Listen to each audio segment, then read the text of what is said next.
Bonjour à tous et bienvenue sur boursicoté.com pour cette nouvelle analyse technique Forex, matières premières et crypto-monnaie avec une paire de devises euro-dollar qui, après avoir donc testé par deux fois la zone ici des 1,0925, était redescendue. On est presque revenu ici sur la zone des 1,0780 avant de remonter brusquement ici sur cette zone. Donc on est toujours dans une dynamique haussière. Nous avons ici des points bas qui sont plutôt haussiers. Alors certes, on n'a pas de nouveau plus haut, mais le fait que l'on accélère ici sur les tests sur cette zone des 1,0925 montre qu'il pourrait y avoir cassure prochainement. On dit que rarement on casse au deuxième test, mais au troisième, c'est beaucoup plus probable. Donc s'il va falloir observer, c'est une éventuelle rupture donc, de cette zone des 1,0925, avec en cas de poursuite, un objectif qui serait fixé à 1,1020, donc sur cette paire de devises euro-dollar, sachant que le point d'inflexion se trouve désormais en cas de cassure ici sur cette zone des 1,0780. Sur la paire de devises livre sterling contre dollar américain, on a bien rebondi ici sur la zone des 1,2270 sur l'unité de temps inférieure, sur l'unité de temps 4 heures. On voit bien ici le travail justement de cette zone horizontale. Et donc on est clairement toujours ici dans une perspective de retour ici sur cette zone des 1,2440.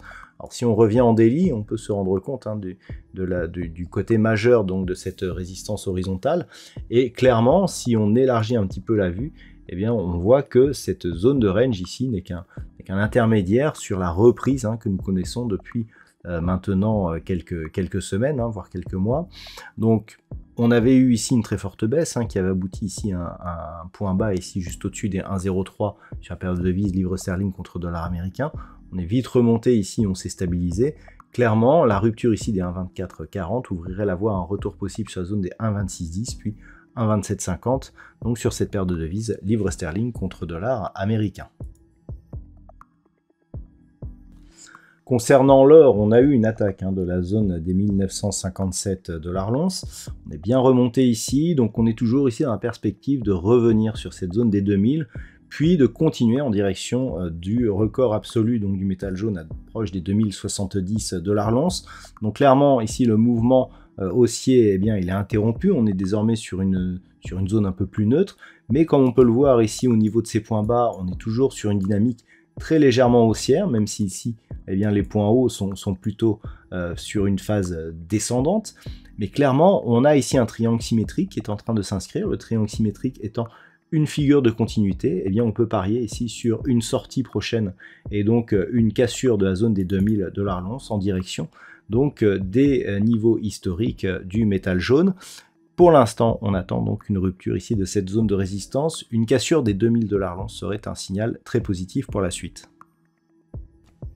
Et puis au niveau du pétrole, c'est un petit peu l'info donc de ce début de semaine, on a un WTI qui est en forte hausse suite à la décision de l'OPEP de restreindre assez significativement, je dirais, la production du brut. Cela a provoqué donc une hausse assez forte. Alors, on revient ici au-dessus des 80.